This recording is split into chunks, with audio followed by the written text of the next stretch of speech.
CG board class 10th और 12th student के लिए हमने इस क्रैश कोर्स को ऐसे डिजाइन किया हुआ है कि हर एक चैप्टर से हम 10 मिनट के 5 वीडियो लेक्चर्स बनाएंगे। इनमें हम उन इंपॉर्टेंट टॉपिक्स को कवर करेंगे जिनसे प्रीवियस ईयर के क्वेश्चन पूछे गए हैं, जिनसे फ़ायदा ये होगा कि 40 से 50 मिनट में आपके एक चैप्टर प्रिपेयर हो जाएंगे और आप इजीली 90+ स्कोर कर सकते हैं। 5 दिसंबर से कंटिन्यूड इस कोर्स में मैं सीजीबीएसई सपोर्ट की तरफ से आप सभी का वेलकम करता हूँ। यहाँ पे एक एक लेक्चर्स इंपॉर्टेंट होने वाले हैं इस क्रैश कोर्स में, तो अगर पीछे के लेक्चर्स को नहीं देखा तो डिस्क्रिप्शन या प्लेलिस्ट चेक कर लिया करो। डिस्क्रिप्शन में भी लिंक मिलेगा, प्लेलिस्ट बनी हुई है, वहाँ पे जाके देखो।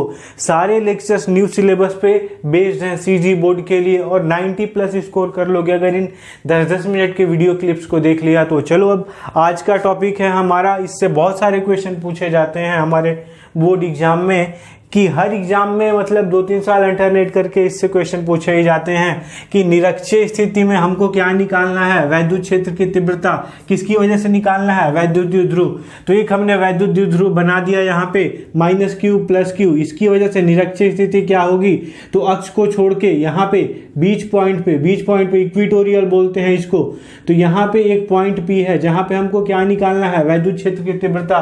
तो सबसे पहला रूल क्या है कि यहाँ से यहाँ तक का डिस्टेंस क्या होगा L और यहाँ से यहाँ तक का डिस्टेंस होगा L, क्योंकि पूरी लंबाई कितनी होती है 2L।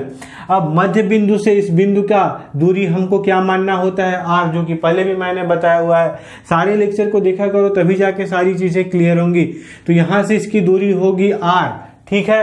अब देखो, अब हमको -q की वजह से यहाँ पे एक बार क्या करेंगे, वैद्युत क्षेत्र की तीव्रता निकालेंगे और एक बार +q की वजह से, और दोनों को फिर सदिश के योग के नियम से जोड़ देंगे दोनों तीव्रताओं को, तो हमारा आंसर आ जाएगा। वैद्युत द्विध्रुव में दो ही आवेश हैं, -q और +q, तो इसकी वजह से एक बार -q की वजह से एक बार +q की वजह से, दोनों की वजह से यहाँ पे तीव्रता निकाल के दोनों को जोड़ देंगे सदिश योग के नियम से।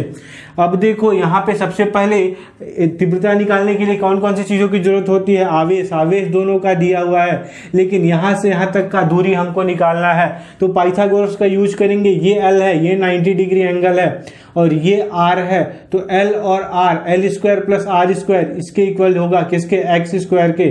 तो x की वैल्यू इसको हम x मान लेंगे, यहाँ से -q से p का जो दूरी होगा वो x होगा, या +q से जो p का दूरी होगा वो भी x होगा। समान यहाँ पे त्रिभुज बन रहा है। तो अब ध्यान दो यहाँ पे कि x की वैल्यू कितनी आ जाएगी, पाइथागोरस से ये निकाल लेना, r² + l² का पावर 1/2।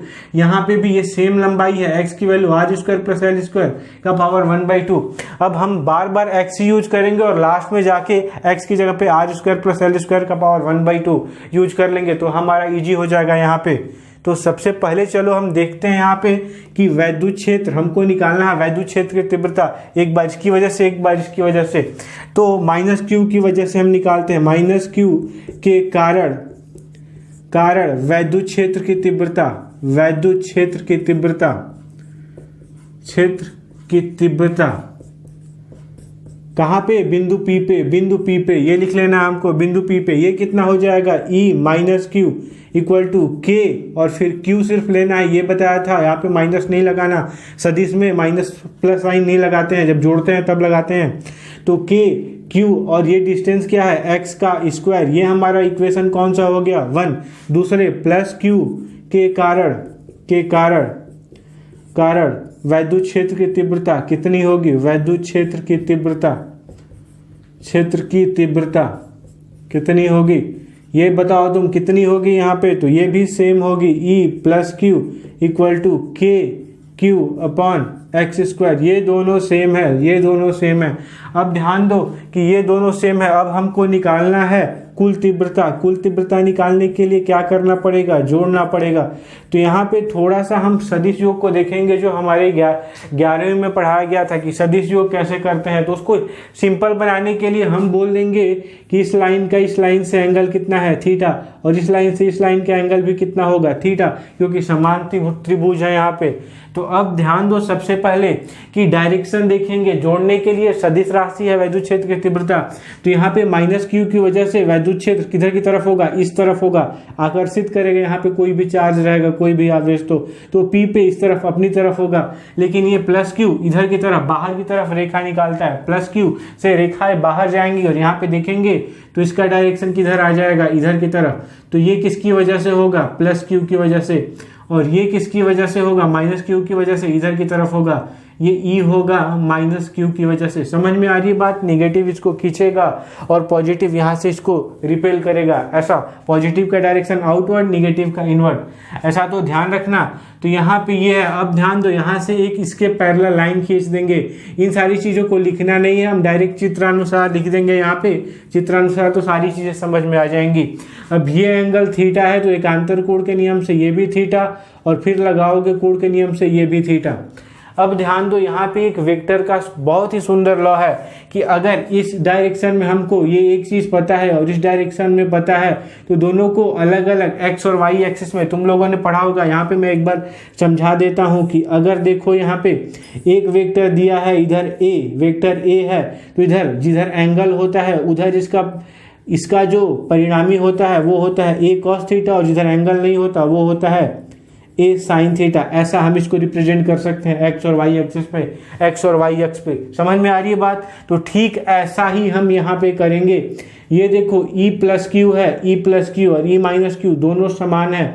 तो इधर क्या हो जाएगा, इधर थीटा है तो इधर एक्स इसका एक्सिस है, ये एक्स एक्सिस है, दोनों का एक्स एक्सिस ये है। इसका वाई एक्सिस इधर की तरफ नीचे है और इसका वाई एक्सिस इधर की तरफ ऊपर है। प्लस क्यू का वाई एक्सिस ऊपर है और माइनस क्यू वाले का वाई एक्सिस नीचे है, लेकिन एक्स एक्सिस दोनों का सेम है। तो इधर ये कितना होगा, नीचे की तरफ अगर हम इसको देखेंगे ई, तो ई हो जाएगा E minus Q sine theta, और यहाँ पे ऊपर वाले की तरफ ई प्लस क्यू की वजह से एक्स एक्सिस क्या, वाई एक्सिस क्या हो जाएगा, E plus Q sine theta. दोनों इक्वल हैं, दोनों इक्वल हैं क्योंकि E plus Q E minus Q equal हैं, इसलिए एक दूसरे को क्या कर देंगे, कैंसिल कर देंगे। इसका इफेक्ट खत्म हो गया। हमको बस इसके इफेक्ट को दिखाना है। इधर की तरफ क्या होगा, E plus Q sine theta, E plus Q cos theta होगा, इधर की तरफ कॉस थीटा, जिधर थीटा एंगल होता है उधर कॉस थीटा होता है, तो ये कॉस थीटा। यहाँ पे E minus Q cos theta, दोनों ऐड हो जाएगा, दोनों ऐड हो जाएगा और दोनों क्या बन जाएगा, कुल तीव्रता सिर्फ इधर की तरफ है क्योंकि इधर वाली कैंसिल हो गई है। तो अब देखो कुल तीव्रता हम यहाँ पे देखेंगे तो कुल तीव्रता हमारी कितनी हो जाएगी।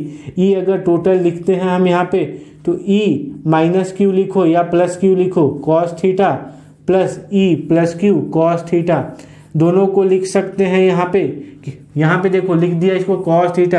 अब दोनों को हम लिख सकते हैं 2 माइनस क्यू या प्लस क्यू, दोनों सेम है, कॉस थीटा। यहाँ पे प्लस क्यू और कॉस थीटा की वैल्यू रख देंगे।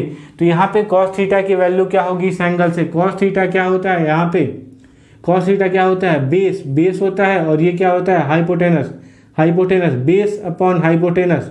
समझ में आ रही बात। बेस क्या है, ये इसका लेंथ कितना है l, और हाइपोटेनस ये है x। समझ में आ रही है बात। तो यहाँ पे रख देते हैं कॉस थीटा की वैल्यू यहाँ पे रख देंगे। यहाँ पे लिख भी सकते हो यहाँ पे हिंट के लिए कि कॉस थीटा इक्वल टू क्या हो जाएगा, l/x, ऐसा लिख देंगे। अब ध्यान दो यहाँ पे सबकी वैल्यू रख देते हैं। तो यहाँ पे रखते हैं तो ई टोटल हमारा क्या आ जाता है, E2 आगे है हमारा यहाँ पे, और ई प्लस क्यू या माइनस क्यू किसी की वैल्यू रखो तो ये क्या हो जाएगा, KQ अपॉन एक्स स्क्वायर। ये बात समझ में आ रही है। फिर यहाँ पे इसकी वैल्यू रख देते हैं कॉस थीटा की, तो कॉस थीटा की वैल्यू कितनी हो जाएगी, L/x। फिर वही काम करते हैं जो पिछले वीडियो में हमने किया था, यहाँ पे प्रूव करते समय 2Q और L को एक साथ ले लेते हैं क्योंकि इसकी जगह पे क्या रखना है, P। तो हमने इसको ऐसा बना लिया, K को बाहर रखा और Q इंटू 2L ऐसा कर लिया, इसको 2L और Q एक साथ ले लिया, और यहाँ पे x का क्यूब हो गया। समझ में आ रही है बात। अब ध्यान दो यहाँ पे एक चीज कि Q इंटू 2L क्या होता है, P। तो यहाँ पे P अपॉन एक्स क्यूब, ये हमारा आंसर आता है। अब ध्यान दो लास्ट में x की वैल्यू रख देनी है, लेकिन यहाँ पे हम ये बता देंगे कि P की जगह पे हमने क्या रखा था, Q इंटू 2L ऐसा। तो Q इंटू 2L की जगह पे हमने P रखा। अब चलो यहाँ पे आगे बढ़ते हैं और x की वैल्यू रख देते हैं। तो यहाँ पे हमारा क्या आंसर आ जाता है, ई टोटल इक्वल टू के और यहाँ पे पी आ गया और एक्स क्यू, मतलब कि एक्स की वैल्यू क्या है, R square plus L square का पावर क्या हो जाएगा, 1/2 पहले था और ये 3 है, तो टोटल क्या हो जाएगा 3/2। समझ में आ रही बात। x की वैल्यू सिर्फ रख दिया यहाँ पे x और यहाँ पे q था और ये 1/2 इसका पावर था x का, तो यहाँ पे ये रख दिया। अब ध्यान दो कि अगर डायपोल छोटा हो, शॉर्ट डायपोल के लिए, छोटे द्विध्रुव के लिए, यहाँ पे लिखेंगे छोटे द्विध्रुव के लिए, द्विध्रुव के लिए, छोटे द्विध्रुव के लिए क्या होगा हमारे पास, तो यहाँ पे देखो छोटे द्विध्रुव के लिए L जो है बहुत बहुत छोटा होगा, किसके कंपैरिजन में, R के। द्विध्रुव बहुत छोटा होगा, L बहुत छोटा होगा, तो इसलिए L को निग्लेक्ट कर देंगे और ई टी इक्वल टू हो जाएगा के पी और यहाँ पे सिर्फ बच जाएगा R स्क्वायर का पावर 3/2, 2 से 2 कैंसिल हो जाएगा, तो के पी और R का पावर 3, ये हमारा लास्ट में प्रूफ आ जाएगा।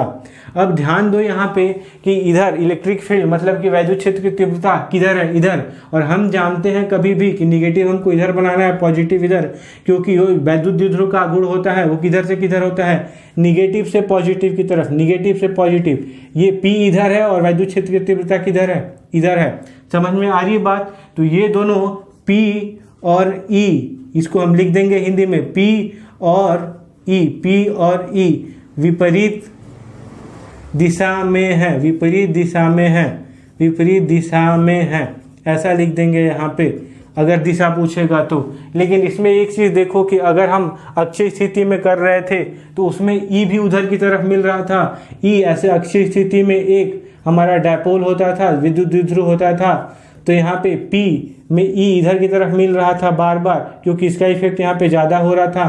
तो E और P दोनों सेम एक ही दिशा में हो रहे थे, समान दिशा में हो रहे थे, लेकिन यहाँ पे विपरीत दिशा में हो रहे हैं।